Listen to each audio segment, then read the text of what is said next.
हमारा अगला वर्ड है चांसलर। तो ये एक नाउन है, यानी कि एक संज्ञा। अब इस वर्ड के ना 3 अलग अलग मतलब हो सकते हैं, जो काफ़ी इंटरेस्टिंग है।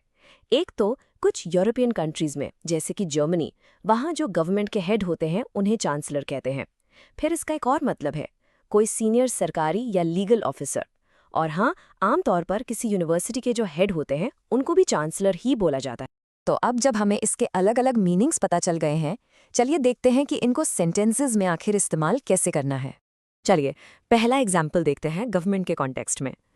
इस सेंटेंस का मतलब है कि जर्मनी के चांसलर ने देश को एक नई पॉलिसी के बारे में बताया।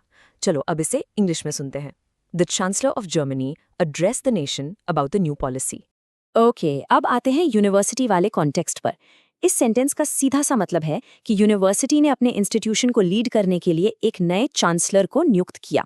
इंग्लिश में इसे ऐसे कहेंगे, the university appointed a new chancellor to lead the institution. और ये जो तीसरा एग्जाम्पल है, ये थोड़ा स्पेसिफिक है पर बहुत इंपॉर्टेंट है। देखिए, यूके में एक पोस्ट होती है जिसे कहते हैं चांसलर ऑफ द एक्सचेकर। ये आसान भाषा में वहाँ के फाइनेंस मिनिस्टर होते हैं, जिनके ऊपर पूरे देश की इकोनॉमी की जिम्मेदारी होती है। सेंटेंस कुछ ऐसा है, in the UK the chancellor of the exchequer is responsible for the economy. चलिए अब देखते हैं कि असली दुनिया में, जैसे कि न्यूज़ हेडलाइंस में, ये वर्ड कैसे दिखता है। इससे इसका प्रैक्टिकल यूज़ और भी क्लियर हो जाएगा। तो ये हेडलाइन यूनिवर्सिटी से जुड़ी हुई है। इसका मतलब है कि नए चांसलर ने यूनिवर्सिटी को बड़ा करने यानी एक्सपेंशन और रिसर्च के लिए फंडिंग के प्लान्स अनाउंस किए हैं। इंग्लिश में हेडलाइन ऐसी है, new chancellor announces plans for university expansion and research funding. Okay, एक बहुत ज़रूरी टिप। अगर आपको कोई नया वर्ड आसानी से याद करना है ना, तो उसके सिनोनिम्स यानी मिलते जुलते शब्द और एंटोनिम्स यानी उल्टे शब्द ज़रूर सीखें।